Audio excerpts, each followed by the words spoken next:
Good evening, everybody. Thank you for tuning in to our live stream on researching universities during COVID times. So obviously, unless you've been living under a rock, you know that we're going through some pretty strange times, and we're just going to discuss how to sort of best make use of your university research, while COVID is going on, and just show you that you can still do your research and you can still start thinking about university and that kind of thing. Just Obviously, my name's Henrik. I'm going to be your host today. I'm joined by colleague Faye. If you want to say hello. Hello, everyone. And Nabila. You're right, Nabila. I'm good, thanks. Hi, everyone. Hope you're all doing good. So, Nabila, you're actually a current student, aren't you? Yes, I am. I've been at DMU for about 6 years now, so I've been here for quite some time. Okay, that's longer than I've worked at DMU. So, but yeah, I'm also an ex-student myself. Faye's been to uni, so we've all got between us, we've got a little bit of knowledge on research in uni and that sort of thing. And we all made a decision. So Nabila and myself went to DMU. Faye went elsewhere, but we can all talk about our own preferences throughout our stream today. So sort of just to start, because it is a pretty broad topic, we'll be covering a few different aspects of research in uni. So obviously, things like open day is going to be a big thing. Deciding what course you want to do, where you want to study, what your accommodation options, your extracurricular activity that you might be involved with, that might help sway you when it comes to deciding where you want to go, and all the bits in between. So they're the things that we're going to discuss today. And yeah, so if you've got any comments, any questions, please do. I see a few coming in already, actually. If you've got any comments, please do pop them in the chat and we'll try our best to answer those. So yeah, hello to everybody that has said hello already, which seems like quite a few people. Cool, wicked. Yeah, so just to get started, I guess it's just sort of talking about the starting point. So research in uni, obviously a massive aspect of going to uni. The last thing we'd want any of you to do is apply to uni, go to uni completely blind, never looking at that course, never looking at that institution. You're probably going to set yourself up for failure. You don't know if you're going to enjoy your course, you don't know if you're going to enjoy uni. So there's a lot of different things to research, different ways to research, and lots of different things that you need to consider when looking to apply. So I think the biggest thing is sort of picking the right course. Now, I think there's somewhere pushing 50,000 different university courses out there. So you've got so many different courses to choose from. So that's going to be one of the biggest starting points. Start thinking about what course you want to study. If you've got a career in mind, you know that you want to be a doctor, you want to be a nurse, engineer, that kind of thing. By studying one of those courses, you're going to sort of go into that career. You've got that pathway, you've got that avenue that's pretty straightforward. Someone like myself, I had absolutely no idea what I wanted to do when I graduated. So I studied human resource management, pretty random. But yeah, my thought process behind that was just studying something that would open up some avenues and some career opportunities, which it did. And then you've also got to start thinking about the uni you want to study. So, there's around 200 different unis in the country. So there's a lot of different institutions to choose from. And then you've got all the little bits in between. So Faye, I'm going to bring you in if I can. And if you're right, just to sort of touch on sort of starting through UCAS and how, the whole UCAS box of frogs sort of thing, where to start with that. And box of frogs. Yeah. So a lot of you who've joined us already this evening, or whatever time it might be in the country that you're joining us from, you'll find that there's so many different courses to choose from. And I imagine if you're already joining us this evening, you probably do have an interest in studying at Montfort University. Do have a look on our website at all of the different courses we offer. You might find there's something there that you haven't heard of before. There's lots of courses that I didn't know existed when I was looking at university, that I'd never heard of, that were outside of the kind of scope at school, at sixth form college as well. And doing a bit of research and finding out, well, okay, I haven't studied this before. So something that you might do at university, something like nursing, for example, you wouldn't have studied that before. You might not have done something specifically like a course just in criminal law before. So start finding out what are these courses all about.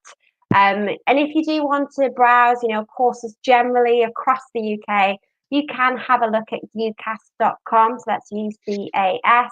The UCAS.com is a fabulous place to look for some resources, to find out all the universities and courses out there as well. If you're already quite certain what universities you want to go to, then you can pop onto the university website and start scrolling through them and finding out all the information that you want to know.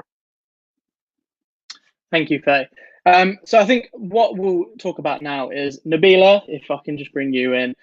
You're obviously a lot more recently studied at university than myself and Faye, and you've made that decision. You decided why you wanted to do the course you're doing. So if you can you just please let us know sort of what you were looking for when it came to deciding your course, and ultimately why you stumbled upon the course that you wanted, and why you decided on DMU, really. Sure, thanks, Henrik. So I can definitely talk about that. There's a lot of things to consider when applying to university, and I actually applied from abroad. So I'm originally from Zimbabwe, so I had a lot of things I need to think about, which are also similar to what you'd have to think about here in the UK, because a lot of people will be moving away from home, so you do have to think about affordability. I think that's very, very important. Now, I wanted to study in London because I thought amazing, beautiful city, but London is rather expensive, and so it didn't seem very likely that I'd be able to afford living and studying in London. So I came across Leicester, I came across Nottingham, and all these other cities which were a little bit more affordable in terms of accommodation and living costs. So that's also how I came across DMU, because it's based in Leicester in the East Midlands and is very well connected to other cities. So that was quite attractive to me. I also looked at location in terms of, like, is it a city-based university or is it a campus-based university? So for me, I was really looking for a campus university because it feels like a community, and I was really looking for that. And I didn't want to be spending a lot of time commuting into university. So I thought that's another reason that I was looking at a more campus-based university. I also looked at the course I was looking at was psychology, and I looked at entry criteria because that's very, very important.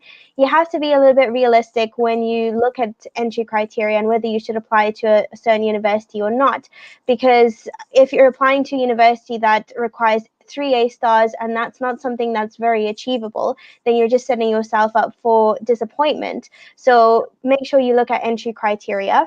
I also looked at accreditation because for psychology, accreditation is very important because I wanted to study further and do a PhD. And so having an accredited undergraduate degree meant that I had a lot of options for my postgrad. So make sure that depending on whatever course you're looking at, you check whether the course is accredited. I also was looking at a safety factor. So I wanted to make sure that the city I was moving to and the campus I was moving to would be safe, and like just looked at security and whether there were any instances with students or anything of the sort. That's what I did look into when I was looking at universities and when I applied. And the last thing is also picking the right course. So it's really important to look at the course structure, the modules, etc. See if there's anything there that really catches your eye and go based on that. But it's really important to decide what you want to study first. So before you look at any universities, you need to make sure that you know what course you want to study, because you could be looking at universities that don't even offer that course. So that's really something that's very important to consider when you're applying to university. Yeah, thank you, Nabila. I mean, I'm from Leicester. I'm Leicester local, born and bred, so maybe a little bit biased. But the fact you chose Leicester over London, I think, is all that needs to be said. No, but I mean, there are tons of different reasons why people will consider different unis. You've got to think about the opportunity to do placements, whether that's here or maybe potentially even studying abroad, trips globally. Sports teams, societies, links with industry, that kind of thing. There are so many different sort of aspects of university that you need to consider, and they will all differ from uni to uni. So obviously these things you need to consider. Make sure you make the right decision, do your research, and you should be good to go. So I think next is, Nabila, you touched on it as well, the course. I think the course is going to be a massive part of doing your research, and in my opinion, I think you should probably pick your course first. So you should decide what course you want to study, then you should maybe consider the institutions, because lots of different courses to choose from. There's so much variety. Just to give you an example, you might study, you might do your research, you might find history at 2 different institutions. They might both be called history, but the actual makeup of that course might be completely different. One might be more, medieval history or ancient history, and one might be more based on like the Second and First World War. If you've gone into that thinking you're going to do one or the other, you might be in for a long 3 years. So I think that's another big thing. You're going to be financially invested in this course. You're going to be investing a lot of your time, at least 3 years. You just want to make sure you're obviously picking the right course, that kind of thing. and the courses do differ. The makeup of that course will change as well. So different courses at different institutions will have, maybe some will be more coursework based in their assessments, some might be more exam based. If you hate coursework, there's no point going and studying a course that is going to be pretty coursework heavy, because you might be putting yourself on the back foot straight away. Then you want to think about your contact time. So how much actual contact time you're going to have with your tutors, and that's sort of like your personal, teaching time, face to face, that kind of thing. And then same again, does that course have any links with industry? Is there opportunity to do a placement there? Can you get that work experience that employers are looking for when it comes to graduating? So Faye, I'm just going to quickly ask you, when you came to picking your course, what were the sort of things you were looking for? So I think it just depends on your course as to kind of what your requirements might be. I had to do a year abroad as part of my placement, which obviously is a little bit up in the air at the moment. So I looked at when I would do my year abroad, so what year that would be in, what kind of places I would be able to go to, what kind of opportunities were available. And then I also then broke it down into modules as well. So that was probably also quite important to me. There was quite a variety within the course itself across lots of different universities. So I had to look at, okay, yes, I'm going to learn languages at university, but within my course, there was a lot of things to learn in regards to literature and history and international film. So I had to kind of think about, well, what would I enjoy? What could I see myself studying for the next 3 to 4 years? Figure out where those courses were, and then look at the different locations after that. So that's probably kind of how I approached it and what my priorities were. Yeah, no, definitely. Thanks for that, Faye. I mean, yeah, for me personally, as I said before, I wasn't quite, too sure what job I really wanted. I actually did a couple of years at a different institution before I made the move to DMU, and I picked the wrong course, and that was the reason why I decided to leave that course. So yeah, if you want some first-hand sort of evidence, make sure you pick the right course, make sure you pick the right uni. Definitely do research, that kind of thing, because I went a little bit blind there. It all worked out in the end, but obviously that is 2 years that I can't get back, and paying for things like accommodation, that kind of thing. And then the reason I decided DMU personally as well is because, like I said, I'm from Leicester. I wanted to live local, study local, save myself some money, that kind of thing, and it made sense to go to DMU, and not even to mention all the opportunities that go alongside that. So I think a big thing, when it comes to looking at uni, and aside from the course, aside from the institution, is where you're going to live. Where you're going to live during that 3, 4, 5 years. Now, are you going to stay at home and commute? So that might limit your options, really. If you're thinking of staying local and having to travel, probably looking at nowhere further than an hour, really. But obviously, lots of students do that. It's definitely a viable option. But you do have different accommodation options. So DMU, as Nabila said, is a campus-based uni, which means there are tons of different accommodations on campus. So Faye, would you be able to just talk us through those, please? Yeah, we have a lot of options on campus for students. Quite a number of buildings. I think at last count, I counted 12 different halls of residence, and they're the ones that are affiliated with the university. So there are private places to live as well. So if you don't want to live in DMU accommodation, it might be that you want to have a look at accommodation with a private, that's owned by a private landlord. It might be that you want to live in a house instead of a halls of residence. But there's lots of things, types of accommodation that you can live in should you decide to move away from home. Usually how these kind of halls of residence work is that you live in an apartment, and that's maybe with 5, maybe 6 people. You can choose if you want to have your own bathroom as well, or if you don't mind sharing. Usually you share the kitchen, kind of living area, lounge kind of facility. So it's a good way of meeting people, of chatting to people about how your day went, about your course, and just generally meeting friends. And I know obviously with the situation at the moment, that's how, a lot of people are living at the moment as well. They're getting to know their housemates very well. They're moving into halls.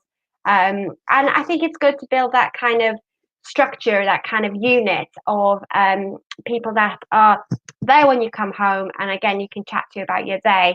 There is mixed and single gender sex accommodation, essentially. So you can live with all girls, or all boys, or mixed. So that's something that you might want to consider as well. Look at the different prices. So what's at probably the top of what you can afford, and let's see what kind of flexibility there is. You can also start looking at what you might be entitled to with your student finance. So if you go on Google and you type in student finance calculator, you can perhaps find out how much you would get to live on for your maintenance loan if you are entitled to it. So that's kind of accommodation in a nutshell, but you might decide that you want to live at home, and lots of people decide to do that. So if you are local, say, for example, to the Montfort University, there's lots of students who do that, have that kind of support from home, support from perhaps parents, family. So, sometimes people mix it up. They might live in halls for their first year and they might live at home for their second year, for example. I think, Henrik, you kind of did a bit of both there as well. Yeah. For me personally, I moved away from home. My mum and dad said, nope, you're off, you're going to university, you're leaving the house. And it was the right decision for me, but absolutely everybody's different. And it's all about, I suppose, finding your own 2 feet and finding out what's right for you. Nabila, out of curiosity, what have you decided to do? Well, I did move to a different country, so a big step. But actually, initially, I lived with family because that was the most affordable thing at the time. But I would definitely recommend that if you can, and it's something that you can afford to do, I'd say if you can stay in accommodation for at least 1 year, I think it opens you up to a whole range of different opportunities and experiences that you wouldn't get if you stayed at home. I think it's a lot easier to make friends and to meet different people, and it's really nice to have a bunch of people from the same place who are going out and you'd be coming back together. There's a safety factor there as well. So yeah, I think it's a lot of fun to stay in accommodation, because actually I moved out of family home into private accommodation in my 3rd year, and it was the best thing ever. Like Faye said, I had a real sense of accomplishment. I felt really independent, and I felt like an adult, which was really nice. A little bit scary, but really nice. And I think it's something that everybody should look forward to. It might be a bit scary, but it's definitely worth it. Yeah, 100%. Totally agree with that. I mean, I decided to, as Faye touched on, I had the full intention of staying at home and saving some money, but in my final year, probably the worst year to decide to move out, but I decided to move out in my final year. And I lived in private housing. So obviously where DMU is based in the city centre, there's a lot of private housing available, and it's fairly cheap as well. And, the commute to uni was, less than a 10-minute walk. But I lived with a few of my rugby mates, and that was obviously really good fun. And you obviously get all that independence that goes along with it, learning to cook, clean after yourself, do your washing, managing your own budget, manage your own time, that kind of thing. There's so much that goes along with it as well. So I'd fully, do back moving out if you do have the opportunity. And, that independence is really quite valuable later down the line. So I think what we'll touch on next is, so obviously we've spoken about, deciding the right course, thinking about the right uni, you've looked at your accommodation and some of the opportunities that go alongside that. Nabila, because you're a current student, I'm going to drop you in this one. Can you just talk about sort of the opportunities you've been involved with at DMU, and whether they were something you wanted to do all along, or they just came up at the time and you decided to jump at them, or that sort of thing? Yeah, sure. I can definitely talk about the opportunities, because I think that was one of the main reasons I chose to come to DMU, because all the other reasons I had highlighted earlier, DMU met them. But I think the extracurricular, all the opportunities that were offered by the university were really attractive to me.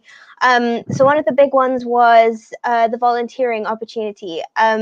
So volunteering was a really big part of my life back home, and I didn't really want to stop doing that when I came here. But I was really concerned about finding opportunities to volunteer, and because obviously I was a foreigner, I didn't really know how things were done.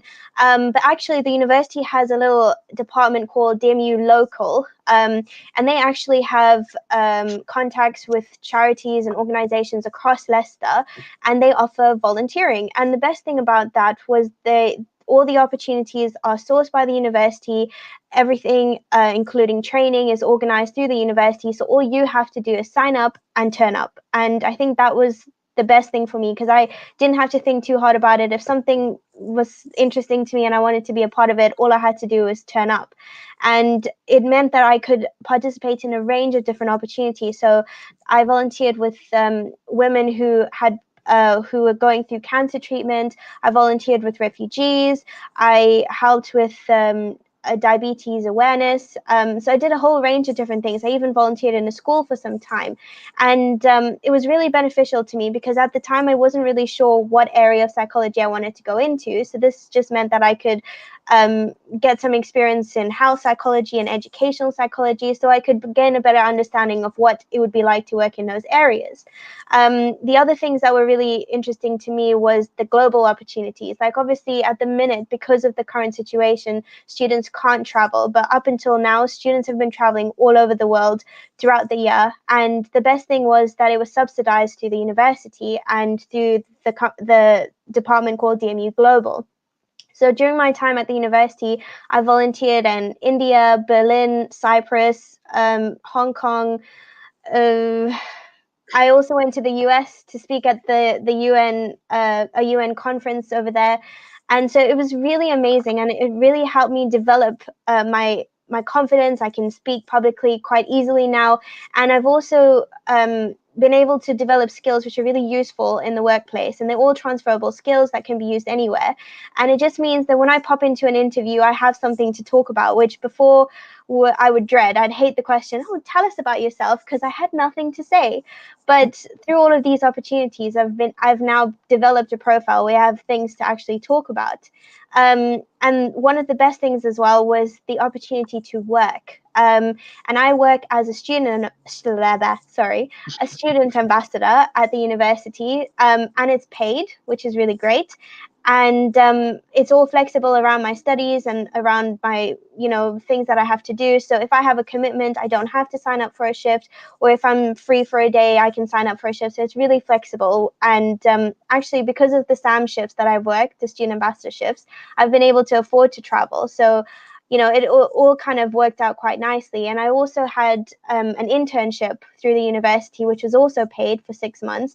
And I got a lot of good experience, and it helped me get to where I am now. And I'm studying a PhD in cognitive psychology. And because of that experience, I had a step ahead of all the other applicants. So these are the kind of rich opportunities that are available and that you should look at when you're applying to university, because at the end of the day, you are paying to be here, and it's an investment in yourself. So it doesn't make sense not to take part in every and any opportunity that is available. So make sure you do look into that when you're applying. No, definitely. And yeah, completely valid points. I think that's one of the biggest things, when you're doing your research for uni, there's so many opportunities that you don't quite think would give you that sort of edge when it comes to getting a job, or enhancing your CV, that kind of thing. Especially for me, my biggest commitment at university was playing rugby. I always knew that when I was going to go to uni, I was going to play rugby. But in my final year, I was lucky enough to be elected as chair. So within that, I had a lot of responsibility of running a rugby club full of, over 100 rowdy lads. It was pretty stressful at times, but there's a lot of skills that go with that. Lots of fundraising that we did, lots of public speaking and networking and that kind of thing. And, within that experience, it actually got me my first sort of graduate role. And, as a first year, when I joined the rugby club, I never thought that, by joining that club, in a few years' time, that would land me the skills that I need to get my first job. So there is a massive bigger picture out there, when it comes to all your extracurricular stuff. And just aside from that as well, I was lucky enough, as I'm from Leicester, I support Leicester Tigers, and I was lucky enough to play 3 varsities at Welford Road in front of 6,000 people, which was one of the highlights of my time at uni. So many amazing opportunities that go alongside that. Faye, I believe you danced when you were at uni, if I'm right. No, you did get that right. Yeah, you can try anything at university. I'd never danced before, and I just thought, why not? There was, lots of different clubs, different societies. They don't have to be sports related. They can be, more academic related, something to do with your studies. But you can normally join 1, maybe 2 maximum. But yeah, do something different every year if you want to, but just do something you enjoy. I think it was quite nice to do something that wasn't related to my course, because it was a bit of an outlet to doing something different, and also meeting a completely different group of friends. And I think that was really important. You know, these people were doing all sorts of different courses. They were on all different years at university from all different places. So it was just nice to just meet yet another friendship group. So definitely advise, you know, anyone thinking of going to university, no matter what year you're going into, if you're doing undergraduate or postgraduate, have a look at what kind of clubs and societies you can get involved in. Doesn't have to be dancing.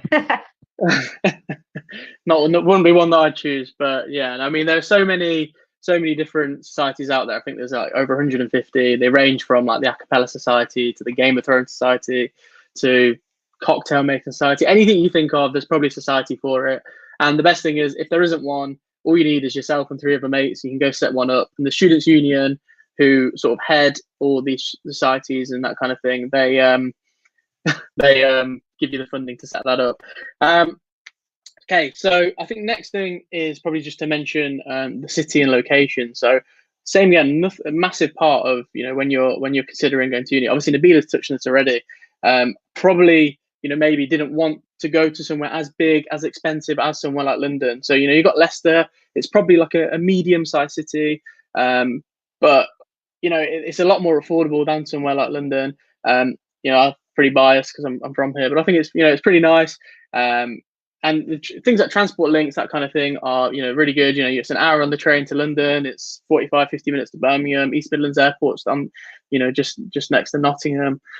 So as a city, it's really easy to get to places. The campus itself, as we touched on, is based in city centre, which means there are normally loads of things to do. Obviously, COVID at the moment, but you know, you've got loads of restaurants, bars, clubs, sports clubs, shops, all that sort of stuff. So that's literally within 5 to 10 minute walking distance of the university, which also means there's loads of opportunities to work as well. And it's just worth obviously considering different cities when you're thinking of where you want to go study. It does come down to whether, you know, you are going to stay local or you are going to move away, and how far you're going to move away as well. So, you know, if someone was to sort of come from Newcastle all the way to DMU, or, you know, where you're from, Faye, it's pretty, you know, it's quite a long drive. So it's a long distance, long journey. So you do need to factor this in. If you are someone that maybe gets a little bit, you know, homesick, that sort of thing, maybe moving super far away where you can't see your mum on the every weekend might not be the best thing to do. So there's lots of things that you need to consider. And ultimately, you want to see yourself living in that city and studying in that city for at least 3 years. You know, you want to feel safe. And biggest word of advice is, please don't apply to a university without at least sort of, it's difficult to say at the moment because obviously we're going through COVID, but normally we'd say, you know, try not to apply to a university without at least visiting that city, just see what it's like, see if it's easy to get around, that kind of thing. Obviously, COVID permitting, COVID pending, but just something to worth bearing in mind. I think we're going to touch on a question in the comments. Do you want to pull that one up, Faye?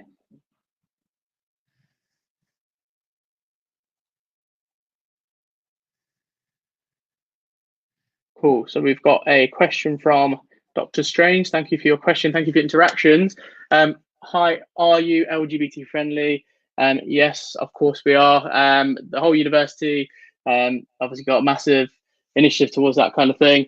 And we've got loads of societies, LGBT plus society. Obviously you've got representatives in the Students' Union as well. So they're students that work within the Students' Union to represent students at the university.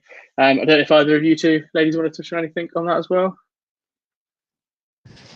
Just that we do, I think, as you mentioned, have lots of societies, including the LGBTQ society as well, at the university. And, you know, just generally, if you're worried about anything like diversity, inclusivity, anything at all, we do have a support and welfare team here at the university that you can speak to us anytime. We're there to help. We're there to help you have the best time at university as possible. So any advice on anything, gender, sexuality, whatever it might be, there's always someone that you can talk to. Yeah, definitely. Thanks for that, Faye. And DMU is a really inclusive unit. It's really diverse. You've got students from all backgrounds, all walks of life. So, I mean, you'd never, ever be out of place at DMU. We've got another question about the MPharm course, which we can pull that one up as well. So Sakib wants to know about the M-Pharm. Is it the best option of pharmacy bachelor? So I guess you're asking if that's the best pharmacy course to go into. Nabila, do you want to take this one? You can try your best. I'll try my best. I wanted to know about the M-Pharm. Is it the best option? Well, the M-Pharm is includes the masters, so it's 4 years. So that essentially gets to the point where, you know, in your 4th year, you actually do a community placement, and that gets you onto the next step to actually gain employment within pharmacy, whilst also then taking further qualifications to become a fully fledged pharmacist. So if you do want to know a little bit more about the M-Pharm, so the pharmacy course at the university, we do have an open day taking place on Saturday. So it's digital, so it doesn't matter where you are in the world. You can view the open day from the comfort of your own home. We will have taster sessions throughout the day, admissions tutors you can chat to. So do sign up, because we'll send you a guide and you can find out when the kind of pharmacy courses are taking place, and the same for all of our other courses as well. So do have a look at that. You don't have to attend the whole day. You can just have a look to see you know, what slot might suit you best, what you want to know. As far as I'm aware, the M-Pharm, I think DMU is one of a few universities that offer it as an integrated course, right? Most universities only offer the bachelor's, and then you have to go somewhere else to do a master's. And to practice pharmacy and to go on to the next level, I do think you need to have a master's in pharmacy. So maybe if you want, you can do just the 3 years bachelor and then do master's elsewhere, or if you want, you can do the integrated master's. It's completely up to you. Yeah, definitely. And I mean, there's different options as well. Obviously, if you maybe don't have, so we asked for a chemistry as an A level on the side to get onto that program. Maybe you've not studied the right combination of A levels, or maybe you're a little bit short of the entry requirements. We do also offer a foundation year in pharmacy, which can get you onto the full program if you pass it. And then there's sort of similar, related courses as well, pharmaceutical cosmetic science, that's loosely related as well. But yeah, as Faye mentioned as well, you can find all the information on the website, or tune into our upcoming open day, which I think is the final topic of discussion today. So the last little bit of conversation and research, we're going to talk about open days and how they might be a little bit different to what you normally expect. So I'm going to leave this one with you, Faye, if that's okay. Yeah, that's absolutely fine. So as I just touched upon, we do have virtual open days. So obviously it's very difficult at the moment with a COVID to be able to go anywhere to see open days, to see campuses even. But have a look at what universities are offering. As I mentioned, we've got one on Saturday, and we've also got a virtual open day in December as well. It's a great way of seeing the campus. It's a great way of chatting to academics, to students, and to listening to lots of talks. And it's not necessarily just course-based talks. There's also lots of talks around things like welfare support, disability support, inclusivity, societies. How does the student union support you, for example?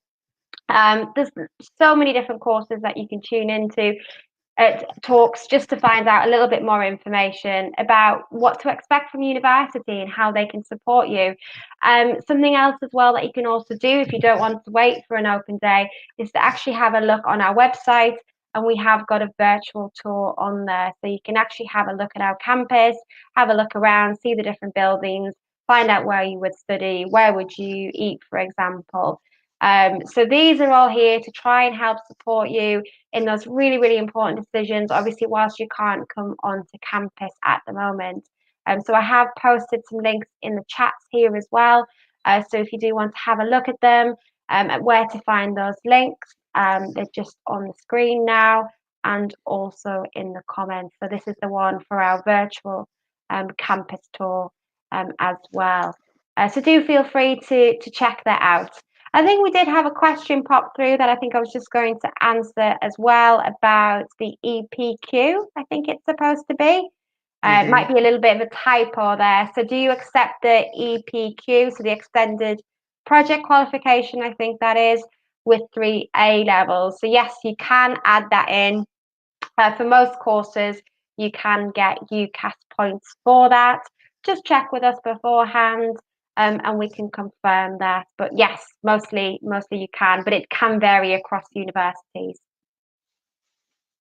Yeah, and I think the things like EPQ is a good little sort of warm up for uni as well, and they'll get you into good habits of things like Harvard referencing and that kind of thing, and writing essays. So, you know, maybe if you've got that opportunity to do one and it gives you a few extra UCAS points, definitely something to maybe consider. I think there's maybe one more question at the bottom there. I think it might be another typo, but I think that says BTEC. I think it's meant to say BTEC exam results. Apologies if I'm wrong there, but yeah, if this is about BTECs, we do accept BTECs. We accept level 3 BTEC qualifications, obviously A levels, access courses, depending on what you're looking at. So definitely take a look at our website, and you'll be able to find out all the information there regarding what our entry requirements are for our different programs. So I think we're coming towards the end of our stream tonight. Nabila, Faye, do you have anything to add? Anything you'd like to mention? I think just that if anyone has who's watching the stream today who has international qualifications, and you're not sure whether we accept them, just drop us an email. So you can email us. You can email admissions@dmu.ac.uk. You can also email us at inquiry@dmu.ac.uk. You can go onto the course page and send us a inquiry through the course page as well. So if you do have an international qualification, just drop us a message, and we can try and see whether that is something that we do accept, and whether you'd be able to gain a place on the course. Yeah, definitely. No, thank you, Faye. Cool. So I think that's probably it from us this evening. Thank you for tuning in. Thank you for your questions. It was nice to see, you know, quite a lot of questions actually, and quite a few people tuning in and watching. If you do want to look at any of the previous topics that we have covered over the last few weeks, you know, things like writing your personal statement, I think the student finance, the UCAS cycle, there might even be a little bit on student life and sort of why you should consider university, that kind of thing. They're all on our website, so if you do want to go watch them back, they're pretty good, and you can have a look at, you know, all of our team having a chat about our experiences and what sort of we were looking at when we were in your position. So yeah, so just thank you, enjoy the rest of your evenings, and hopefully we'll see you all again soon.